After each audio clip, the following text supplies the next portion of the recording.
Now we will play together this piece called Lightly Row. I believe that many of you have heard this piece before.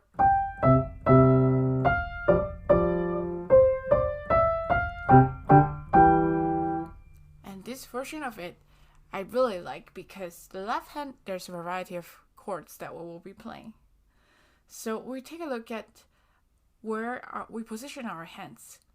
So for the right hand, I'm going to position it in treble C. So this is my middle C. This is my treble C, which is one octave above. Right here. And then my left hand, this is middle C, and I'm going to position it starting on bass C. So make sure you find those two notes, okay? And now once we have done that, we are going to start with our right hand. So we're going to start from the top.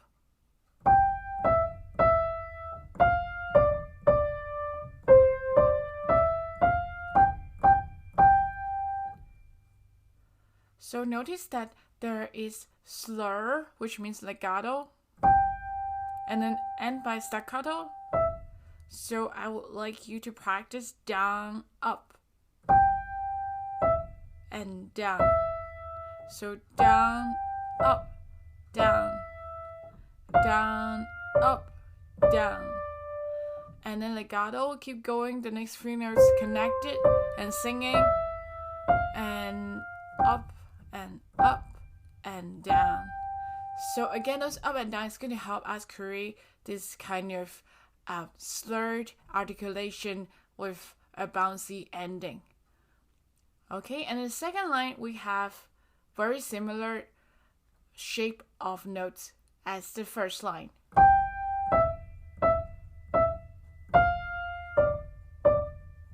And notice that this two measure is different from the first line. We are doing this skipping pattern instead of note by note. Okay, so and then that moved on to the third line. You can always pause and practice.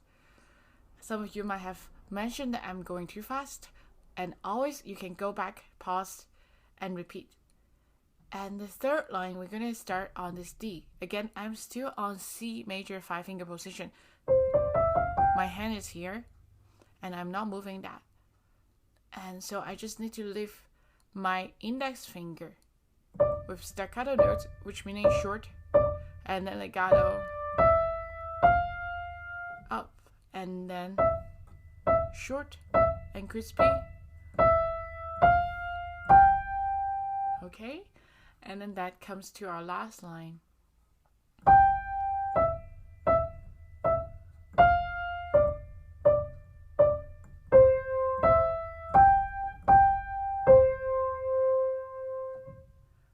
A lot of times it comes with practice. It enables our fingers to play on the melodies that we like.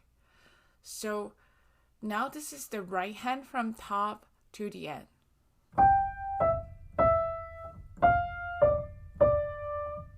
Note by note going out first and 3 times on G. And now 3 times on E. 3 times on D. And C, skip, skip. And now on D, on E,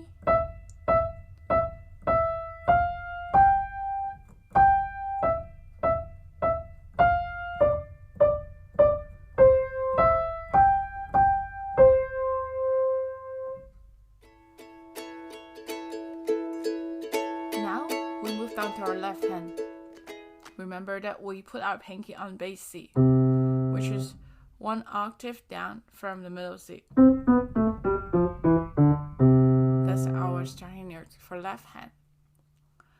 And notice that these notes are written vertically aligned, so which meaning we play them at the same time.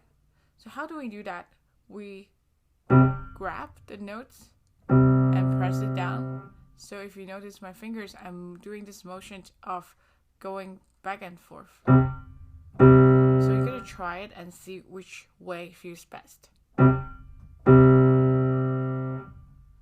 then next one is 1 and 2 together on F and G.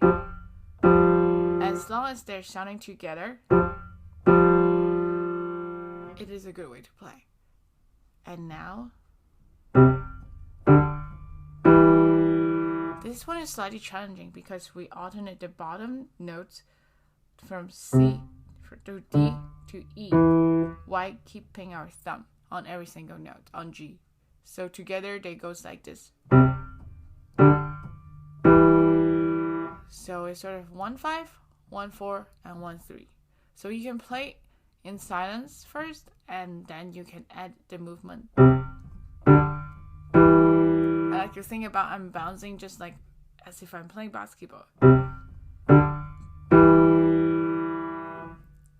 And second line, they're basically on the same notes, but in different variations. For example, we're going to play 3 times on the C and G, and 3 times on F and G.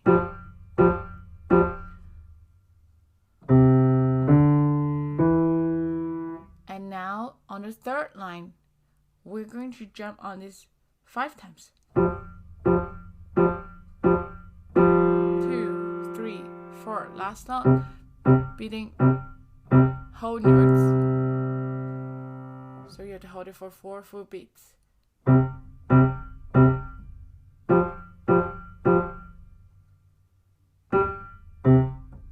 Okay, I hope you enjoyed.